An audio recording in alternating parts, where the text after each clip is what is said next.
Democratic youth federation of इंडियाच्या राज्याच्या अधिवेशनाला उपस्थित असणारे डॉक्टर अजित नवले, नंदू खाडळ, दत्ता चव्हाण, उमेश देशमुख, अजय बुरांडे, इंद्रजित गावित, लक्ष्मी सावंतुल, अनिल वासम व सर्व राज्य कार्यकारिणी, जिल्हा कार्यकारिणीचे सर्व सदस्य, प्रमुख मंडळी, आता ज्यांनी अतिशय उत्तम प्रस्तावित केलं, या परिसरातले तरुण आणि दलित आदिवासी कष्टकऱ्याचे नेते आहेत ते नवले साहेब, आमचे मोहन जाधव, मंडपावर उपस्थित असणारे सर्व दत्ता आहेत, सर्व बाकी सहकारी आहेत, सर्वांची नावं घेता येतील. खाली आमचे सर आहेत, गेली 40 वर्ष सरांनी, कोडबरे सर आहेत, आमचे शेख सर आहेत, ज्यांनी 40 वर्ष या परिसरात कम्युनिस्ट चळवळ आपल्या सर्वच कॅप्टन उभी केलेले आमचे सहकारी आहेत, रमेश आहेत, सर्वच सहकारी आहेत. त्याच्यामुळे मी सगळ्यांची नावं घेणार नाही. तर म्हणजे मला सुरुवातीपासून यायचं होतं, पण प्रवासामुळे वेळ लागला, त्याच्याबद्दल मी आपली माफी मागतो. आता या प्रस्ताविकामध्ये मोहन भाऊनं 2-3 मुद्दे फार महत्वाचे मानले. पहिला मुद्दा असा आहे की संबंध देशामध्ये ज्या ज्या ठिकाणी दलित, आदिवासी, कष्टकरी, शेतकरी, शेतमजूर याचे जे प्रश्न आहेत, याचे खरे प्रश्न हे राजकारणात खरे प्रश्न राहिलेले नाही. तर राजकारण हे खोट्या प्रश्नावरती राजकारण संचलित होऊन निवडणुकीचं राजकारण यशस्वी होतं. त्याच्यामुळे आपण जर आता बिहारचा निकाल बघितला किंवा यापूर्वी जर आपण हरियाणाचा निकाल बघितला किंवा आणि 95% संसाधनं हे फक्त 5% लोकांच्या हातात. आणि हे फक्त देशात नाही, तर समजा माझ्यागाव तालुक्यातलं उदाहरण बघितलं तरी आपल्याला तसंच दिसतंय, बीड जिल्ह्यामध्ये तसंच दिसतंय. म्हणजे त्या देशामध्ये प्रचंड मोठ्या प्रमाणात आर्थिक विषमता आहे, सामाजिक विषमता आहे. अशा देशामध्ये जर पुरोगामी विचाराचं वातावरण राहिलं नाही, तर या परिस्थितीमध्ये दलित, आदिवासी, कष्टकरी यांचे प्रश्न कोण मांडणार? त्याचं कारण असं आहे की येणारा काळ हा मोठा गंभीर काळ आहे. म्हणजे मी बऱ्याचदा सांगत असतो, मोहन भाऊ, मी माझ्या कॉलेजमध्ये शिकलेलो आहे, आपल्याला ग्रॅज्युएट व्हायला 70-100 रुपये लागत होते त्यावेळेस, 20 वर्षापूर्वी 100 रुपये. आता जर तुम्हाला ग्रॅज्युएट व्हायचं असेल तर किमान 10-5 हजार रुपये लागतात. आणि पुढच्या 10-20 वर्षानंतर जर तुम्हाला BA किंवा BSc जरी व्हायचं असेल तर किमान 5-50 हजार रुपये लागतील. म्हणजे शिक्षणाचं खासगीकरण होणार आहे. म्हणजे नवीन जर शैक्षणिक धोरण बघितलं तर त्यांना डिसेंट्रलायझेशन पाहिजे. डिसेंट्रलायझेशन पाहिजे म्हणजे काय पाहिजे अजय भाऊ? तर त्यांनी एक शब्द वापरलेला न्यू एज्युकेशन पॉलिसीमध्ये. शब्द काय वापरलेला आहे? Self funding. आणि सेल्फ फंडिंगला धोरण त्यांनी टाईट बट स्वीट असा शब्द वापरलेला. म्हणजे तुम्ही तुमचे कॉलेज सुरू करा, ते कॉलेज तुम्ही सेल्फ फंडिंग न चालवा, आणि जो माणूस पैसे देऊ शकतो त्या माणसाने शिक्षण घेतलं.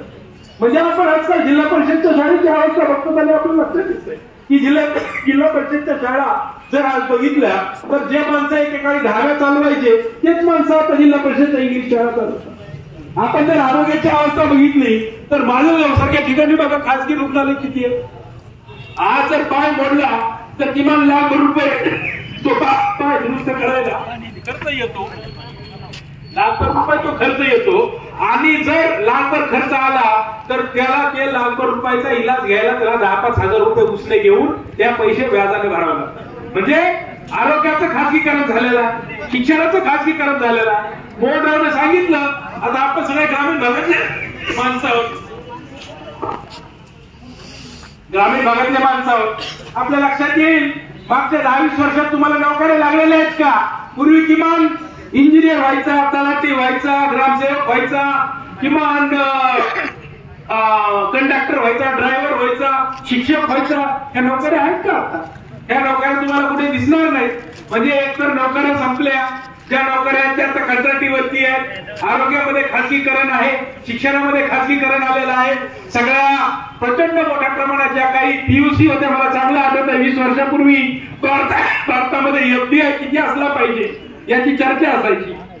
आणि 15 वर्षापूर्वी चर्चा होती पार्लमेंटमध्ये की खासगी गुंतवणूक ही, परदेशी खासगी गुंतवणूक ही 49% जास्त नसावी.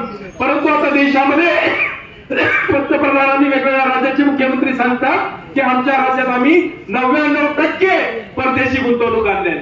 तुम्ही जर परदेशी गुंतवणूक आणली तर आता सगळीकडे आपण मोठा रोड बघतोय. अपेक्षित आहे ना मी बोलणं थोडस. सगळीकडे रोड बघतोय, MIDC बघतोय, म्हणजे सगळा देश 5 स्टार झाल्यासारखा दिसतो. औरंगाबादचे माजलगाव रोड मोठा झालेला, सगळीकडे मोठे मोठे एअरपोर्ट झालेले आहेत, सगळ्या तालुक्याला MIDC झालेले आहेत. पण मोहनराव, हे सगळं जे काही इन्फ्रास्ट्रक्चर आहे किंवा हे जे आहे हे भांडवली व्यवस्थेला त्यांचा धंदा करता यावा याच्यासाठीचा इन्फ्रास्ट्रक्चर. त्याच्यामुळे भारतामध्ये जर विकास होत असेल तर चांगली गोष्ट आहे, परंतु तो विकास जर इथल्या उपेक्षित माणसाला केंद्रभूत नसेल, इथल्या दलितांना नसेल, आदिवासींना नसेल, मायनॉरिटीला नसेल, तर हा विकास जागतिक भांडवलदारासाठी निर्माण केलेला विकासाचा आभास आहे. आणि हा विकासाचा आभास जर तुम्हाला आम्हाला तोडायचा असेल किंवा त्याच्यावरती तुम्हाला आम्हाला विचार पुढे आणायचा असेल तर येणाऱ्या काळामध्ये फुले, बाबासाहेब, ठाऊ, अण्णाभाऊ, क्रांतिसिंह, नाना पाटील, मार्क्स, सगळ्या या देशामधल्या जगामधल्या सर्व पर्यायी परिवर्तनवादी विचाराचा समन्वय करून एक लोकलढा उभा करावा लागणार आहे. आणि हा लोकलढा जो आहे तो शिक्षणाच्या मुद्द्यावरती असेल, रोजगाराच्या मुद्द्यावरती असेल, खाजगीकरणाच्या मुद्द्यावरती असेल, लोकशाही जिवंत ठेवायच्या मुद्द्यावरती असेल, भ्रष्टाचाराच्या मुद्द्यावरती असेल, स्त्रियांच्या प्रश्नावरती असेल, निसर्ग एन्व्हायरमेंट साठी असेल, बाळांच्या प्रश्नावरती असेल, विद्यार्थ्यांच्या प्रश्नावरती असेल, शेतमजुराच्या प्रश्नावरती असेल, ट्रेड युनियन असेल, या सगळ्या प्रश्नावरती पुन्हा एकदा आपल्याला युनियनिझम करावा लागणार आहे, संघटन निर्माण करावं लागणार. त्याच्यामुळे आजच्या या कार्यक्रमाच्या माध्यमातून मी एवढं सांगतो की आपण सर्वच आपल्या आपल्या पातळीवरती अख्खा आयुष्य, सार्वजनिक आयुष्यात घालवणारी माणसं. येणाऱ्या काळामध्ये तुम्हाला आम्हाला या गोष्टीचा विचार करावा लागणार आहे की या देशामध्ये जर 60-70 वर्षापूर्वी म्हणजे भारतीय घटनेने हा देश जर चालत असेल, डॉक्टर बाबासाहेब आंबेडकरांनी भारताला जर घटना दिली असेल तर ही घटना जिवंत राहील पाहिजे.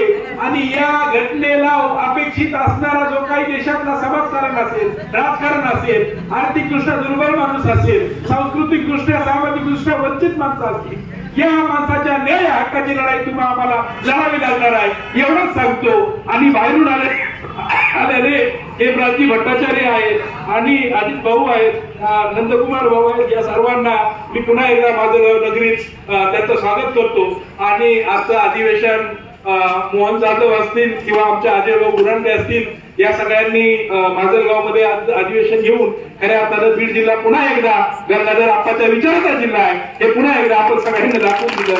त्याबद्दल मी तुम्हा सगळ्यांचा आभारी आहे. धन्यवाद.